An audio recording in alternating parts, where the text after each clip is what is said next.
for a higher juicy news. Mima Ubia Kwaba. I had the latest hot and enamede Bremo. Erunti Sewunya subscribe to channel dia Bomodia say or subscribe. Yobe say or click the subscribe button. Na wabele notification. We answer video for be upload no. When the first person I was Ebeka ASA video. Afi we are na like video. Don't give us a thumbs up.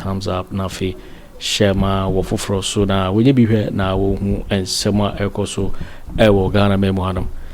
Afi ententemara yembura ye ensema abeto yepno so we dey breaking news na me dey bremo IGP Dr. George Akufo Dampare and John Dramani Mahama the president chese wapamono wafa di pafoforo edi esina na a friend no COP Christian Tete Yohunu or Nasise Wababe IGP. Now one of the crata abeto abontin and unti share we screen so I don't know what screen is so was a presidency communication Thursday March 13 2025. Now was a President Mahama appoint COP Yohunu as Inspector General of Police. Not just say appointed for the not just say Dr. George Akufo Dampare you have to pack bag and baggage and leave the four walls of the IGP office. You know every year IGP position. Now what kind Kratana one of the abeto abontina was say President John Dramani Mahama has in accordance with Article 91 and 202 of the 1992 Constitution in consultation with the Council of State appointed Commissioner of Police COP Christian Tete Yohunu as the Inspector General of Police. COP Yohunu brings 40 years of experience to the position of IGP and is expected to oversee the modernization and transformation of the Ghana Police Service. Nachisa Dipa Osaye Felix Kwachi Ofosu MP, spokesperson to the President, Minister, Government Communication. Nachisa Krata Abeto Abontino no tintini ni titia nyina ne se eye COP Christian Tete Yohunu na se eye John Dramani Mahama wa power na se so no nembe ye IGP eye Inspector General of Police na se Akufo Dampare se yasake no ama se IGP new IGP no eye Christian Tete Yohunu on na se wababe IGP. When breaking news are made abremo na eye list to well what the assembly etu jafa eye IGP Dr. George Akufo Dampare on the timu said that nyina won pay IGP na sem na what the assembly to ja would be a cause so killings be near the beto ja near the ema or dan assembly di fa eye George Akufo Dampare na yankuti and somewhere ye list to edit to jafa eye IGP as say yapamono no eye Akufo Dampare inti ni sama list to edit to ja fa no minti ansemi me wohana enkofo sha se so mo frefre me se yakokum kofo bi me ankasa me yonko brebo baako eka ho obi a wonim dadajo obi anim se dadajo onye obi a oye very harmless human being, very jovial. In fact, he's a journalist. Na dadajo anini nua na chiri bawo eka ho enti me bo your friend is saying, me year course baako mienu ebe ho no na chese eyade a asem na siampa enti dadajo aposifo akwa boni tu aku no anama afi me ami tu ka eko baby a omo se omakum dadajo no nanama me koduru ho a moja ho nyina moja basa ama aposifo no kura kum nipa ni bi di omagunwuram me kan na kwasifo ri atro krata ba badwam se nipa omo no aposifo no kɔ ho no omukum omo no ye nipa 5 nanama se no omakum nipa 15. I didn't exist. Nyanda deputy IGP. We have about 6 or 7 of them. Former. Yanya Obia were in charge of operation. Yanya Obia were in charge of administration. Finance, yeah. So what has changed? What I say? Sometimes a dear de Tony Panazoka home. A damn no. A dear that's for a dear and you know, Dampare the Mona Mobile so. Dam Empire. Dam. Who was I say? I said, police say what down. One uncle Friday. Every weekdays, you will get 3 days of the week school kwara ko no muni IGP akotwa pictures. You get 3 days of the week. Ni aswa school kwara.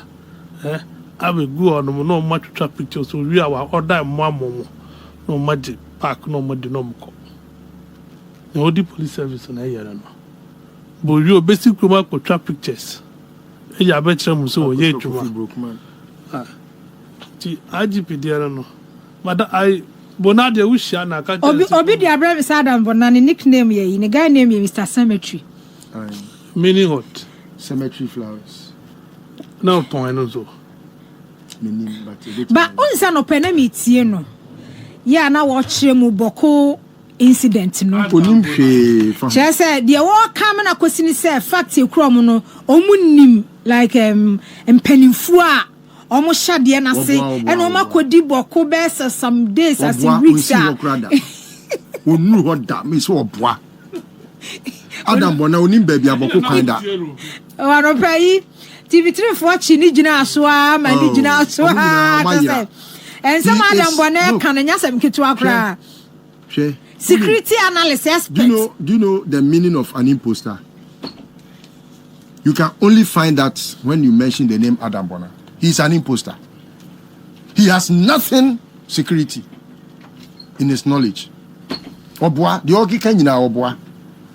Ebi Dampare na asuma ni so onko kekasa just so that it will save his image. Obwa, Adam Bona only anything like qualification in security. Only knowledge be for security hon. A police muna or na fo wom na odi konkonsa nti oba no abetie wa no e de na ekoso no record no dey record no penny manu nyam oji police tiu me asema me kan tie ni ye police fo fuel na say police fo kra mpo ntimi nya bi no Adam Bona o de ne pick up ko gina no wabu agum betimi de ne car number to abontin but enyefe ndie what must say. And that is how he has behaved till now. Now, me wo asem we hu bika. Onim transfer, police transfer. It has become a weapon for Dampare now. Okay, say there were times that I was always criticizing Dampare, and many people were like, I didn't listen to then I went me kwamini wenya wa haya. Very good. Now, I said, Dampare wo mewu e ma me medina ade e na se me kura me ho ofechen no nti me kura no e ya na me ya so bi dwen se me pani hu bibi enya enne ni IGP awoye e na me se bi ya e na me kana asem pani fo si ye di jawa na ye di asoa e na nukure nyame animu ni de na ma me sign miti e wo ne o ma bi hu no ene se contrary to the opinion na Charles McCarthy from day one your board Dampare din na oye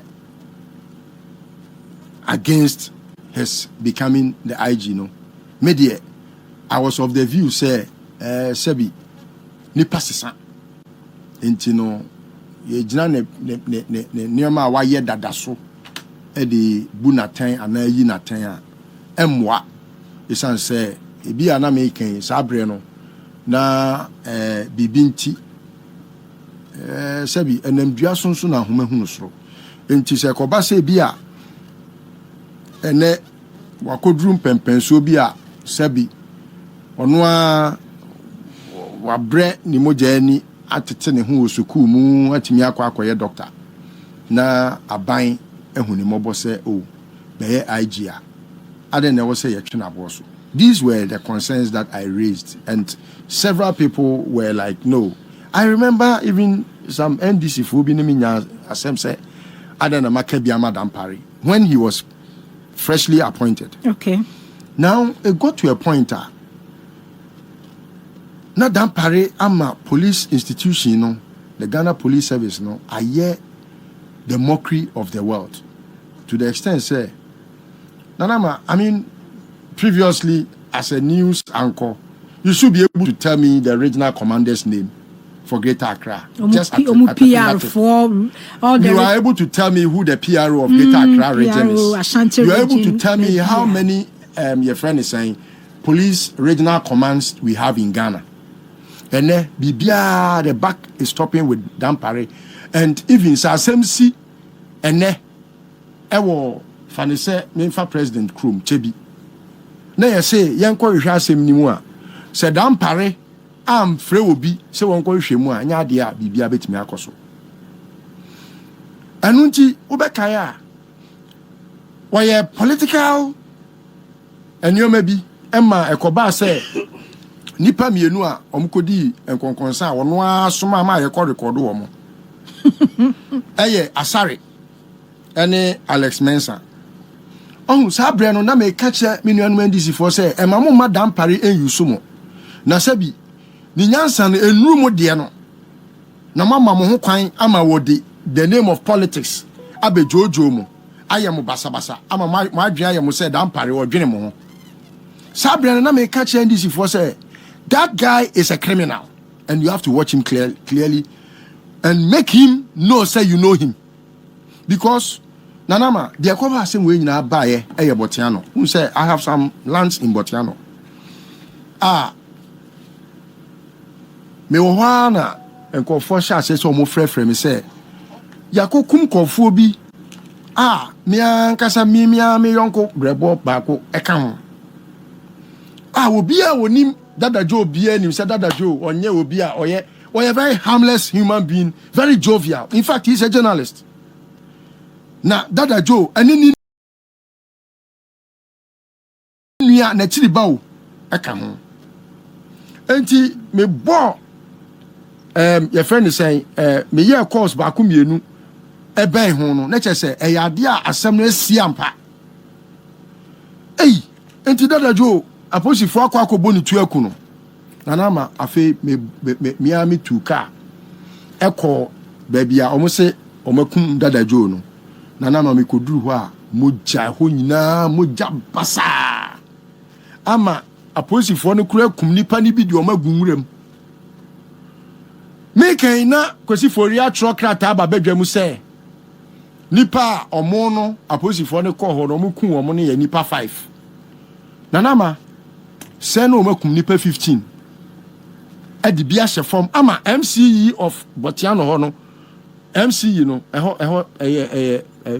municipal friends municipal wono any aposifo police commander wo ho e na omuko tutu form e ma nipa se bi na after 4-5 days no na e ho bon sa wo makum nipa ni bi agunwuram nana e na ene me betina kasafonyini so ena mede nsem ni nyina betu badwam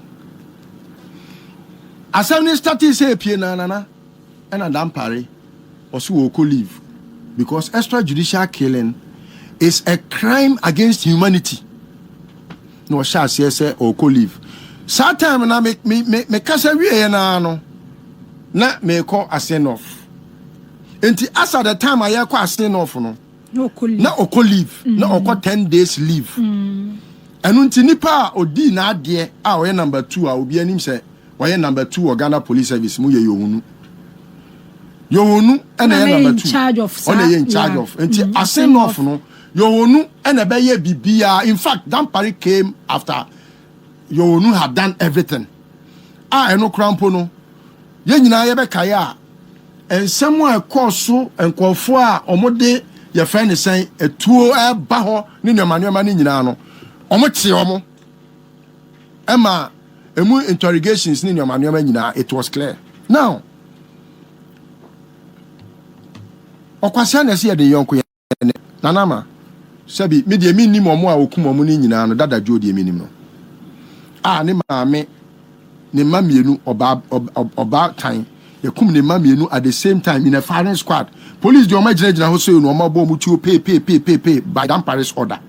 Till date investigation kramai.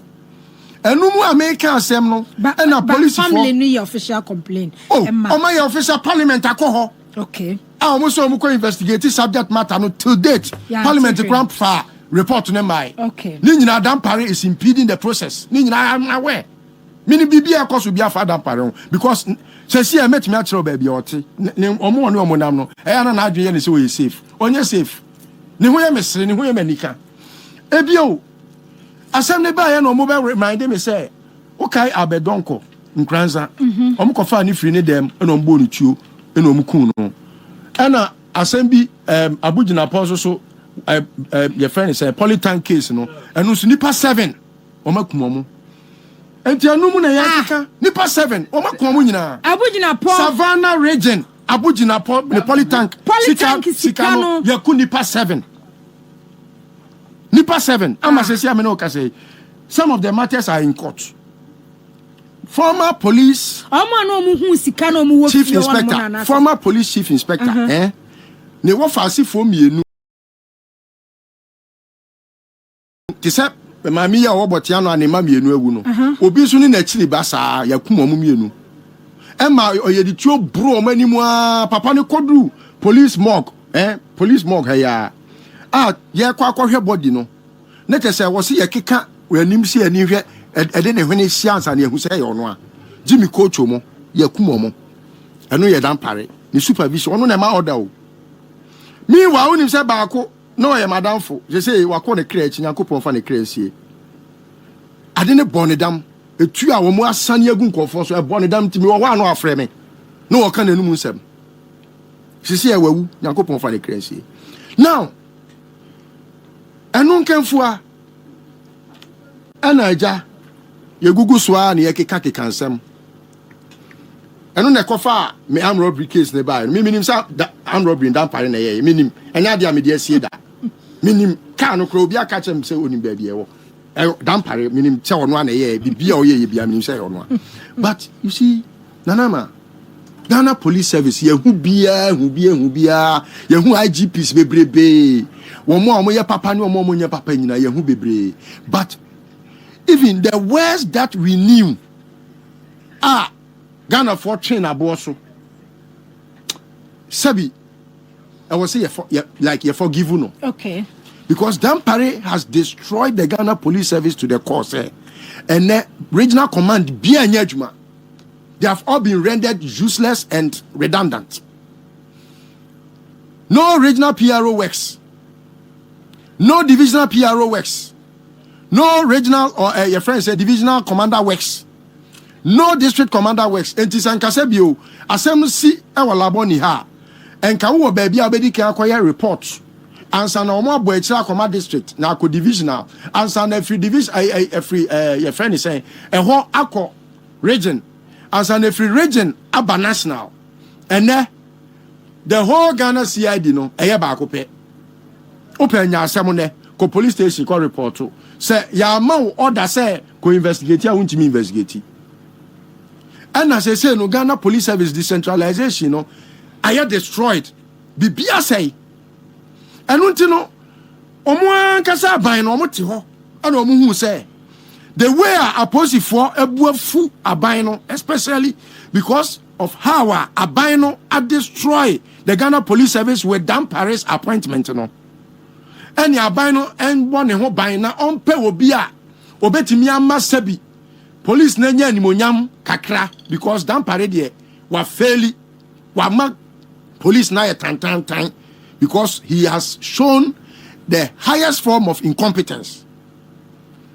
Anna abane ko appointed yohunu after a very broad consultation, very broad consultation because when you say sometimes where say who lives in an island and sabi in previous nanama why any police ni adamfo ana only police ni nua enti no ne kofa sa ne ma we nyina ba ye na afei wo de transfer Alex Mensan kwala mienu ba ko de no wa wo teche akwala da ne nsem after recording na omo kote ne to e wo parliament no ana o se wo sa enti wo ni Alex Mensan de o retirement akawo enti wo a ne office no akwala wa wo ba wa wo teche wo no what transfer no transfer so do ko ba bia eye cottage remote area very remotest no do akose ho akpo wo ye nge no naka na o ma friend say ya transfer na ka agina ni fia no e be sesa ne nioma de na ko akura na se obi a wawo fufuro na wo kura senke e ma 3 months leave wan hwe o si tiwa adodankwa ono so ena sese o ye adwuma wo yoko ono ne driver oye police ni ne maami asane papa ewu omo a omo nim driver no omo ne tiwa omo di tiwa adodankwa achi ekwa aye ni bi nyina wo bai wa transfer omo nyina wanyi ba kokora afrim Cecilia me no ka say I'm going to use Obi case study to tell you what Dampare has done. Now wrap up near this topic in part. Now him or the ebi akoye Obi nipa kro no why petition nipa kro no on fan cheme because Obi na eliki amame but it is just so that nipa be hu boni e ekoso nipa kro no ono na in charge of one in charge of on headquarters DSP ono kro DSP or director of cyber crime unit. He's in the person of Eric JB no Alex Mensa no masem na ba no who say na JB wom na sa JB no the whole Ghana ye ka omo wo IT who knowledge e wo police mu a there is nobody who comes close and I wa police phobia omo no message that omo di aba in the coming days enye ne ewa Dampare de kan asem a eyetu wa destroy police no wakọ ye wa transfer JB through a WhatsApp message and a JB wakọ petition the chairman, the National Transfer Board, unse police or transfer board. Okay. And you cannot sit as IGP and wake up and say my transfer. It me no say no. Assembly or court. And until I mean go in details no. Okay. JB the assembly court on human rights grounds and also on the grounds to say he was not ne letter the man no. But what is the subject of court? You can discuss. Yeah, I don't want to be in contempt. I won't be in contempt. Not the substance. What am I say? Yes, I'm just being careful because and yes, Miss Robbie is. I refer you to this. I don't want to be in contempt. No, I don't want to be. And there will be because me anything contempt, you know. Who the tie message tie statement. When talk as say here no be leak ade amame. Okay. Or say posting senior police officer TO Superintendent Emmanuel Eric JB, CID headquarters, Accra.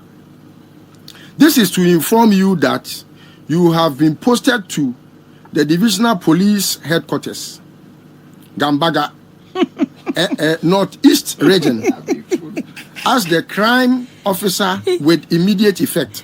The police administration wishes you the best. One quote, BBR. The proper procedure. We no, I'm a crime officer. Unim say as at the time or yes, I let away no. Na JB no akwala and a commander. I no call crime officer wanna say. We nya Jimmy and nya damwa. Yaka say Dampare abodama amuka say edi agro. Yeti ha na dakwa command say police for mun kunkola o mo ga na nyina. Mun kunipe o ga na. So these are the things that have happened. And mesre Minia JB, some abebo diwa. I know you are. He's a good police officer. Yeah. So I just want us to look at these case studies. I made today. Say, how on earth would anybody of sound mind send your friend is saying a letter like this on a WhatsApp page for transfer? When of course you know, say the police, your friend is saying channel of communication. No, answer na be transfer will be crampo no. E was a woman who a kwanya ebia na djuma oye ebia within the next few weeks ye do be kwa ha and now ebia say na chese wire proper handing over. What must say? Oh sorry my transfer say wo pa hu yo hunu ya was ontimi ne nya adwuma o pa for yo hunu kwa ya wo DP so on can so ontimi ne o so waka dia waka What kind of want to be in Yajuma? A free die, yes, our appointment, no. You will look on Fanny. That's already quite in a parliament. Now you will not in a chew. On Fino. Appointment never really aside about. What I say, he will never mind him. What I say, once he was appointed as the way you know Otiano, or ye friendly to all. And as I say, police for no, I quite to say most of them have worked under him. And Untino, as someone who has been openia or in Kuala Ye Juma, or in Kuala Ye Juma, fair no. Obi a boni dinpa and as I say no why do you say yeah babe you free ho ama you nu ababe ye the substantive IGP because mostly no omo ya tired omo ye deputy IGP no they become the substantives. What you say? Okay. And now no Dampare when who say wa bon no nim nyansa or de say bi nim de ne e friend is saying and chere papa be police service na wa ma police service no agija ama say police for nyina edi abene no Ayakofa yo hunu na oye the lover boy of the Ghana Police Service no aba no enti e den ya ba be yinadi. Okay. And asa na tie dia ene e mesoso me ma okura wo nya chance kra na wa ye adwuma enu nti na nansen Oliver Bakavama wo mo ekoye demonstration ono Dampare command afi no de akoma radio for ni TV for ni central for omo kuchire list of one si na me makati no say omo nka say yo hunu na yes ade no na sa da no so wo Dampare one na wo ma command utie Bawumia no na de koma sa command no Bawumia ne sa akwai na nabi DJ Kalebwe etimi frew he Dampare chenkwala ni kogum na afi o say yes sir onu kwa ne se na nabi afre no yes sir na afi wa ya attention wo phone so na unyimi ya uko school no na DJ Caleb no wo hen enti no asema honto raise no eye ho subject a e wo se da ko yetimi tena ho ensem bebre wo ho ya bo ne tofa ba ensem bebre wo ho police for no say no omo dia memene mfe e na ko adwuma. Okay. Last but not the least who say Dampare driver akokum police ni ono ane driver o na ono ama driver ne so e na ba to police hospital ha am an special ward ye kokan ya o say driver no na ne ho na emfa no nti na okobo otuo eno bepem ne driver no has not faced any justice wakum obi ba immediately okun no onipa kon so ye kremoni yakosie no Ekremofo de omo ya obese ala ya aka wo enti say justice no kremofo mo pegasus bi mu ana. These are things that are happening and day by day enyomo esisi. Okay. Enti are we not supposed to be afraid in our own country seeing Dampare the terrorists as the IGP? Thanks for watching. Like and share the video. You can also drop your comment. Please don't forget to subscribe. Click on the bell to turn on the notification.